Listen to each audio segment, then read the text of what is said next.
Boys, it's been a while. How's it going? So, I'm back. It's been a little bit, obviously. I haven't uploaded a video in a bit. I've been preparing for ARG Hartford Regionals in Connecticut. I ended up going 5-2-1, getting 30th. Not the placing I wanted, but I'll live with it. You know, it's not the worst. Ended up losing to Matt Chow, who ended up getting top 8, 7-1 in Swiss, into top 16, won his top 16 round, and also Eric Hill, who went 6-0-2 in Swiss, also made the top 16, won his round into the top 8. Both of them lost in the top 8. So, overall, the event was great. Shouts to Jim from ARG and the entire ARG staff. It was my second ARG event, the first one that I've actually played in as a competitor, and it was ran extremely smooth. Every event was done, or every round was done on time. As the matches went to time, they were handled in an efficient manner to get the next round started quickly. There wasn't too much time in between rounds for pairings and stuff. Got done probably by 7:30 at night. So it ran real smooth. 230 plus players, great turnout for the event. The creators, some of the Bandai representatives, the creators of the game were there. Got to chat with them a little bit about some stuff, so that was really cool. It was a really cool experience going out, playing, you know, in a high level in a large scale tournament again. I haven't played in 5 years, something like that, in a tournament that size. So it was, you know, fun to go do that again. I'm excited for ARG Virginia, Richmond. That's going to be the next one that I'm going to. So until then, I have a bit of a break. I'm going to be uploading a bunch of content. Been working with some people, you know, talking to some people. I want to shout out a bunch of other people that I met at this past weekend, and other people that I've known for a long time, that I interacted with, that I haven't seen in a long time. So Jordan Markle, haven't seen him in 5 years. Great dude. His crew, Nick Brady, Zach LaFlame. We got the New York crew, the Hill brothers. I love them. Anthony Hernandez, Johnny Tavares, Chris Torres. That man is hilarious. We got the CT crew. We got Nick Botches, Pat O'Neill. I'm throwing you in there with them. Anthony Varelli, the Olheiser brothers. Good to see them again. Bunch of old faces, basically from Naruto, that in other games. I mean, I've seen other players at other events, but mainly Naruto that I haven't seen in a long time, 5 years. And then a bunch of new players that I met. I met Matt Coombs, the who does YouTube content. Danny Height does YouTube content. Dusty. Bunch of other people. So shout out to those people. You guys should definitely check out their content. I'm sure you guys have already seen it, but they do some great content. They put a lot of work into it, so you should definitely check out their content. Drop a sub, like, or whatever. I'll leave their links in the description. The last thing I'm going to leave you guys with is just a feature match I was able to play on the stream at ARG Connecticut in round 3. I was on the feature match. So Dusty, now that he has uploaded the video to YouTube, I will now be uploading it. So shout out to him for allowing me to use the content and upload it to YouTube. And obviously his channel will be in the description. Again, I'm sure you already know who he is. But the content was awesome. The stream was awesome. Playing on the featured station was great. It was a great setup. There was good lighting and everything, not only for the cameras, but actually for playing. I felt like, I don't know, it was cool to sit by yourself. It wasn't crowded. There was just a judge sitting there. Nothing was going to go wrong. It was a cool experience, and I hope that Dusty's able to go to some of the other regionals in the future, and that Jim and ARG give him the opportunity to stream and broadcast it in the future, because I think he did a really good job. So until next time, I'm just going to keep this one short and sweet. I'm out. Peace.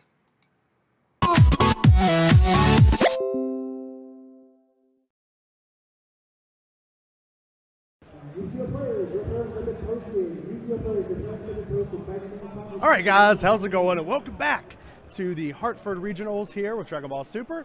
We have John Wigner with blue-green Soul Striker Goku on the left, which is my deck. I love this deck. It's so awesome. And on the right, we have Ryan Severin with Tricolor Ginyu on the right. Both players are 2-0, and we're going into round 3 here. Cannot wait to see how this matchup plays out. This is such a great matchup. Both players have such a good chance of winning. In my opinion, this is a 50-50 matchup. both very, very, very strong decks. Now, what's great about this deck is that Ginyu has that Cold Bloodlust to be able to put a lot of pressure on his opponent. It looks like the red player is already down to 2 life here, or down to 5 life. Sorry. Let me see, get this situated here. All right. Here we go, up to 6 life here. So essentially what happens in this matchup is you have the Ginyu player that has Cold Bloodlust to turn off Goku's threats over here. But what's really awesome about this matchup is with his ability, he can play out multiple threats a turn. And so what happens is the Ginyu player actually can't deal with all the threats once they get into late game. So it's a very interesting matchup, a very, very interactive matchup. Got the Ginyu players already awakening. They're putting me on my toes here. They're flying through these early turns here. So we have Ryan Severin at 4 life, already awakened. Played out Boo to draw a card. Again, I love this matchup. I'm so excited for this. Again, guys, round 3 here at ARG in Hartford, Connecticut. So we play out another Goku, draws another card. All right, looks like he's going. Looks like John here is having trouble finding some of his green energy here, but he is playing out the Vegeta to attack.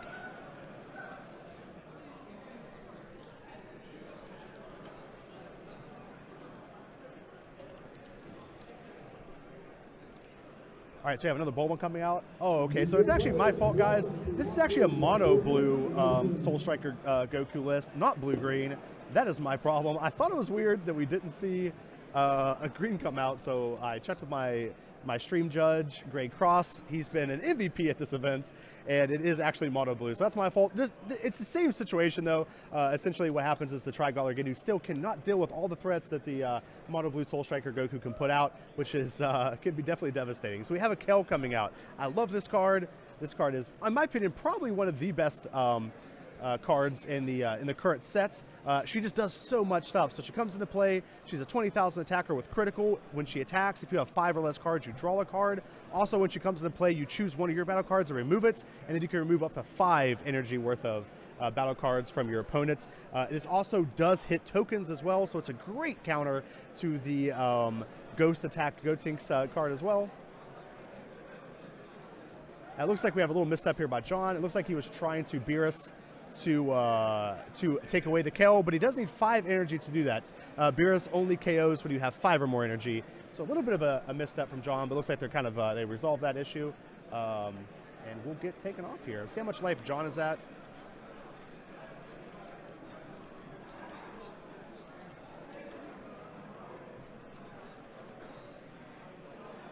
See how much he's at. I'll fix it up. His players are playing so fast. We got a Super Saiyan Gotenks coming down. Absolutely fantastic threat by the Tri-Ginyu player, because what happens here is this allows you to take 2 of your energy and put it into active mode. After you play it, you also draw a card. What's so fantastic about this card, though, is it allows you to essentially play a threat, draw a card, it replaces itself. And it also, which is like absolutely fantastic, is it lets you take that 2 energy and put it up to the way you want. Take 2 of those and make it active. And why that is important, let me get this life situated, sorry guys. Why that's important is because it allows them to leave up Cold Bloodlust, which we see Ryan just do there, and essentially shut down that Beerus, so he doesn't lose a guy. Now, that's the thing that the Tri-Color Ginyu deck loves to do, by the way. It loves to play a threat and then protect that threat with Cold Bloodlust. Next turn, play another threat, protect that threat with Cold Bloodlust if possible, or Crusher Ball. And almost all of their threats get some sort of value. And so it's really hard to essentially catch up with that Ginyu player, because they essentially just stop you from killing their threats and kill your threats and just overwhelm you with these very strong battle cards. All right, so it looks like we're shipping off here to Ryan's turn. Yeah, I actually got cut up here, guys. Let's see if I can. Ryan's playing down another green energy down here. So he has 3 green, 2 yellow, and a blue. It is important to know that his blue isn't turned on yet. And so what I mean by that is that he doesn't have a second blue. So he can't play Beerus. He can't play those kind of threats yet. Now, I don't know if he runs Beerus in the deck, but it is a very good card for the deck. So, and we have out Android 16, which is a fantastic blocker. Honestly, Ryan's just run away with this game. He has tons of threats out. The blocker can really matter. I mean, especially with this Vegeta coming out, and again, another Cold Bloodlust. This is going to put John in a weird spot. I mean, he doesn't really want to attack with this Prince of Speed, because the 16 could just kill it. And so what he needs to do is try to find like a Beerus or maybe a Frieza that he might run in the deck in order to deal with this 16, and that way he can start putting pressure on the Ginyu player. If not, he's just going to lose his threat for free. So So moving off to Ryan's turn here, we have. I'm anxious to see if he plays out another blue. Now I'm not sure. He might not run Beerus in the deck. Unfortunately, I haven't been able to get the deck list yet, which will definitely change once we get into the higher rounds. But we do know Ryan has another Cold Bloodlust in hand, which is insane. So John is now out to 4 life. These guys are they're playing very quickly. So we have a draw card here off of Ginyu. We have 2 more Bloodlust in hand. It looks like in a Crusher Ball. So Ryan is definitely set up to be in a pretty good situation here. He's going to use the Bulma to survive, and here's the Gohan promo, which is a devastating card. This is going to allow him to essentially remove one of the threats, and it's a 15,000 critical striker. So essentially right now, all of Ryan's threats, other than the Gotenks, which he might not attack with here, have critical, which is devastating for John, because what happens here is he doesn't get the life if he gets hit by critical, but he is going to come in with Super Saiyan Gotenks. John is going to take that damage and go to 2 life. So we got 2 to 4. With the Soul Striker Goku player coming into 6 energy. That's a big deal. This is a big turn for him because he can, essentially play Beerus. There's that other Cold Bloodlust we talked about. But again, John's done a great job getting these cards out of his hand. He has played a threat every turn to force that Cold Bloodlust hand. That's what you have to do to be able to deal with this card. So now he's attacking in for 20,000. He gets plus 5,000 if you have 5 or more energy. So he's coming in 20,000, and he gets the ready 2 energy. So he's back up to 4 energy, which he can play another Beerus or save that as a defensive play. It looks like he does have Mafuba in his hand, which is a good way to slow down this Tricolor Ginyu deck for a turn, which John desperately needs to do here. So he's going to pass the turn with 4 energy open. This is going to allow him to, again, make sure he can hopefully survive Ryan's onslaught here. Again, Ryan has essentially 2 very scary threats on the board with Kale and Gotenks, and even Gohan is pretty scary right now. Okay, so we have Kale coming in. Looks like he's just going to counter the Kale. Now, it's possible Ryan might not attack with Gotenks. He might maybe sniff out this this Mafuba play. So if I was Ryan, I wouldn't attack with this Gotenks. Instead, I would try to force John to half the Mafuba, one of my smaller cards. But it looks like he's going to attack through and do get the Mafuba on the Gotenks. Now, this isn't a bad play because similar to Cold Bloodlust, you just have to get it out of their hand. You can't, not attacking with Gotenks could set you up in a situation where it's just as bad as, attacking into it. But since John's at 2 life, I think it might have been a better idea to just give him a turn. But he did use his Ginyu ability here, and he's going to go in for the win. He's at 2 life, and he is boosting up to 30,000, so he's at 45,000 right now. And it looks like he might just be passing with 45,000. We'll see if John has a response here. No, he's still going. So he's at 50,000, 60,000, 70,000. He also has a Sensu Bean. So we have 35 in response to our opponent here, 40,000, 45, but he can bounce one, so he's doing good. He's hanging in there. He's at 45. Ginyu's still at 15, 20, 30, 40, 50. He's still at 60, and our opponent's at, nope, he couldn't get there. John couldn't get there. What a fast game, guys. Woo, these guys are keeping me on my toes. I can't believe how fast that turn was. That's insane. I'm going to have to quickly set this game up because I'm sure these guys aren't going to take any time in sideboard as well. So I'm going to reset the board here for our overlay and get stuff ready to go. That's a fantastic round. That was super fun to watch. Super fun to commentate. I love both of these decks. Super excited to see how these decks sideboard. Now, Mafuba is a good card for John, so I expect him to keep that card in. Some cards that he can sideboard in, though, are the Goku, the 6-drop, the Onslaught Goku. That way he can remove multiple threats. John just needs to find a way to remove more of Ginyu's threats. That way Ginyu has to use those Cold Bloodlusts on removal to stop John's removal, and then essentially that way John can use his threats to win the game or to put pressure on his opponent instead of getting them all Cold Bloodlust. But that is the problem with running the Mono Blue version, though. You don't have access to a lot of removal, and it can be very devastating for the Mono Blue deck. But the upside is you have more consistency, so you're trading consistency for essentially for more threats. All right, so it looks like these players are still sideboarding. I can expect the Tricolor Ginyu player to maybe move into a Mafuba plan, maybe move into more Beerus. Again, removal is so good in this matchup, and it looks like they're still sideboarding. He's putting the sideboard away here. Tell you what, guys, these guys are putting me on my toes.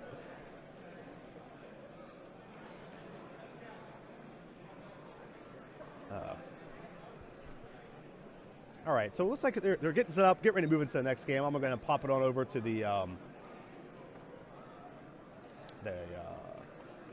game screen here so I can start talking a little bit. Get stuff set up here, guys. These guys are playing so fast. I love it. I love seeing this fast tempo play. So here we go, Ryan. It looks like he's mulligan, trying to figure out what he wants to do. It looks like he's keeping only mulligan 1, shipping everything back. I didn't get to see what card he kept there, but it looks like he did keep a 16, which can be a very good card in this matchup because it's essentially a pseudo removal card. The blue version doesn't have that many ways to deal with battle cards on the field, and so what will happen here is if Ryan can get a 16 out early, he can use it as a pseudo removal. Essentially, it shuts down his cards because he has to either remove that threat, which isn't that big of a threat on itself, and so that essentially just inherently protects Ryan's threats, which is very fantastic for Ryan. So 16 is actually a very good tech card in this matchup. So John starting off first, we have a Bulma. He's going to search for a Whis. Guessing he's going to get Resting Attendant Whis, but it is possible that he gets the blocker Whis. We'll see what he does. Of course, he does get that Resting Attendant to help him ramp up a little bit. Ryan does play Beerus, and that's good that we saw that. It looks like he is using the ability and going to 7 life. Okay. All right, just shipping back off to John's turn here. John's getting ready to play his second energy, playing his Beerus down as second energy. It's a very ambitious choice for me because, again, Beerus is such a good card in the matchup. I'm really surprised both of these players have energied their Beeruses. But again, you know, looking at John's hand, he has a lot of counters, and maybe using like that a Whis or maybe a Mafuba might have been a little bit better. All right, so here's Goku going to draw Ryan a card. And we have John drawing his Vegeta, putting it down, choosing the energy it immediately. And it looks like he does have a Beerus in hand. It looks like it's a 7-drop Beerus in hand on John's side. So again, life totals, it's like our 6 or 5 to 6 here.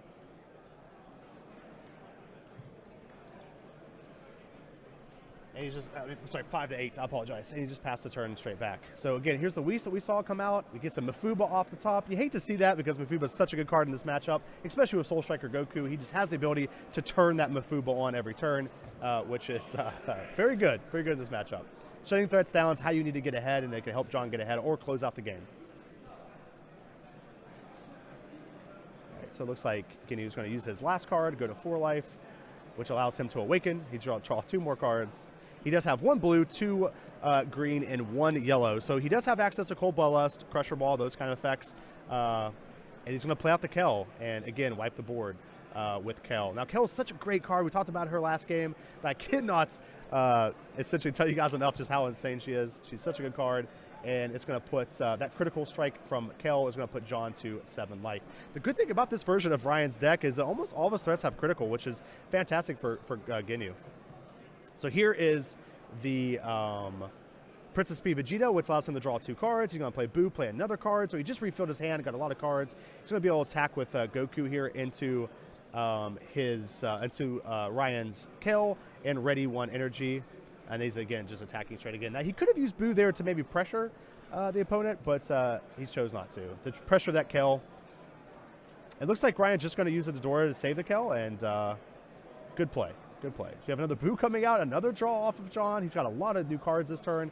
Looks like he has a Results in hand, which could be really good going into next turn because, again, you know, Ginyu wants to stall you out with that low life and take advantage with these cards. And it looks like that Result of Trading is going to be able to come out and awaken John, which is going to put him in such a good position. He's going to have 20,000 attack every turn, gets to draw a card and essentially untap 2 energy a turn, which is very good. So it's like Ryan's slowing down here a little bit, trying to figure out what he's going to do. He does have 2 blue now, which turns on Beerus, which is fantastic. Again, such an important card in this matchup. It looks like he's going to strike him with Ginyu. No ability on Ginyu, so he is single strike 15,000. He's going to draw as a card. No counter from John.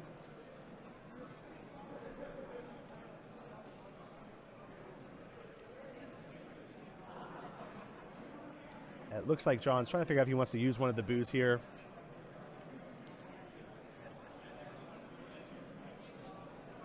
He's just going to kill the Prince with Princess Speed with Gohan. Again, now he still has 2 critical strike attackers out, which is, again, just so much pressure to be putting on the on John here. And again, coming in again with Kel, another critical strike. That's 3 cards he's essentially discarded his hand just from these critical strike attackers. Another thing to remember is these critical strike threats also get value when they come into play. They're coming into play, they're removing a card, plus they're also getting a card from his life. So here's the results. We get that Awaken, which is awesome. John drew another results, which he hates to see, but that just gives him a good energy card next turn. And he's going to pay 4 energy here to play out another Whis, go up to another 3 energy. He is getting the energy this game. And he's at 8 energy already. So I think he does have that 7-drop Beerus in hand, which can be devastating in this matchup, but I'm pretty sure Ryan has an answer to it since he does have a book in his hand over there. It looks like he has like 11 cards in hand. So again, he's just going to use the Goku to stop the attack. And he's using Objection to put another card down, which he is going to use to be that result of training. I'm actually a little surprised with that attack or that playthrough, John. I think it's really important to keep as many cards in your hand as you can. And while I agree that Objection obviously doesn't do much, in your hand, it is a great card to use the next 2 turns for energy. And it's also good to kind of feint that card in your hand. You want to let your opponent think that maybe you have a Piccolo in hand, maybe you have a Senzu Bean in hand. And I think this play with Objection, the results of training, while it is effective as far as getting more energy, he's already has tons of energy, and I think it might have been a little bit better to maybe hold those cards in his hand. So we have Gotenks coming out. He's going to ready a blue and a green, draw a card off Gotenks' ability, and come in again with another critical strike attacker. Now this is 15,000 to 15,000. I think John's just going to use the Boo here to stay alive. He doesn't want to lose another card. He's coming in 15,000, Ginyu into Soul Striker Goku. He's going to take that hit, actually, and go to 4.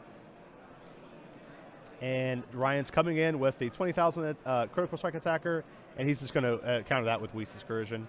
We have a 25,000 double strike coming in. It looks like this was going to be a Mafuba play. Oh, he's going to take it, actually. Go to 2. Again, I mean, this isn't a bad idea by John. He needs some cards in hand. He needs to try to play out some threats. And taking that damage isn't the worst thing he can do. But in this turn, he gets a chance to play out multiple threats. So he's going to play out this Beerus. My guess, choosing that Gotenks. And it looks like Ryan doesn't have a Cold Bloodlust. Now he's attacking 20,000 into 20,000 Kel. And we get a corrosion there from Ryan. So the attack does get negated. So he has a 20,000 going into 20,000. Goku into Kel.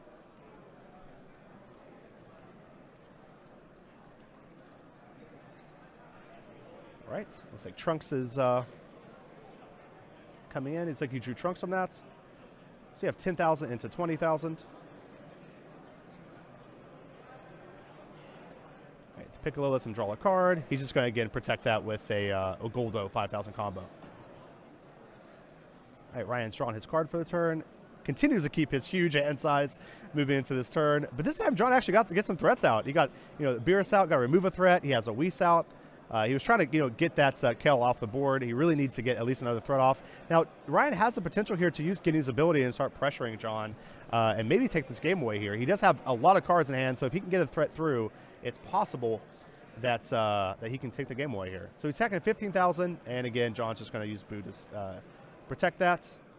And here is a counter from John on the Kel. It might have been a good idea for John to actually just take that hit.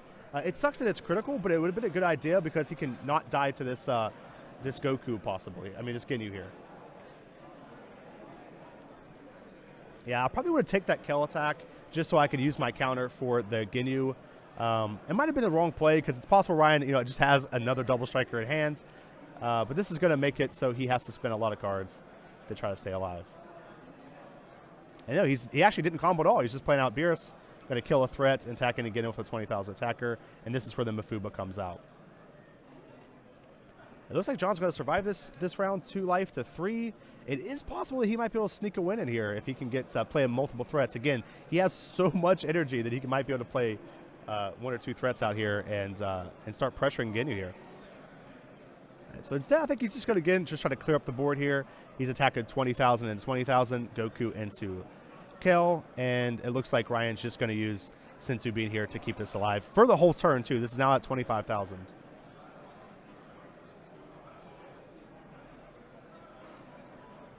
And again, he just passed turn immediately after that. We do know he has a Mafuba. I think maybe 2 Mafubas in hand. So he can, again, he can really stay alive here. But he's in a situation where he's maybe dead to Ginyu since Mafuba can't counter the Ginyu attack.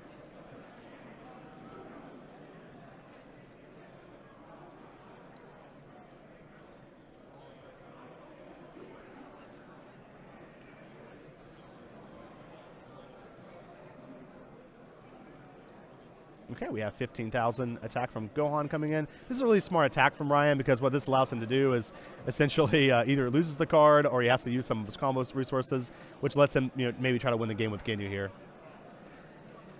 And again, he's just going to use the weak side of his hand. I can't see John's hand. I don't know if he has a Corrosion or not. We'll see if he does. He is going to use the Ryan's going to use the Ginyu ability, have double strike now. And it looks like he's just going all in here. So he's at 15, 20, 25, 35, 40, 45. And it looks like Ryan is now at 25 and just calls the game. There's the handshake. There's the game. What a another fast round of games. I'll tell you, these players have been firing these games out. They're definitely not going to get caught in time playing like this, which is absolutely fantastic. Love seeing these two decks. Both decks are extreme.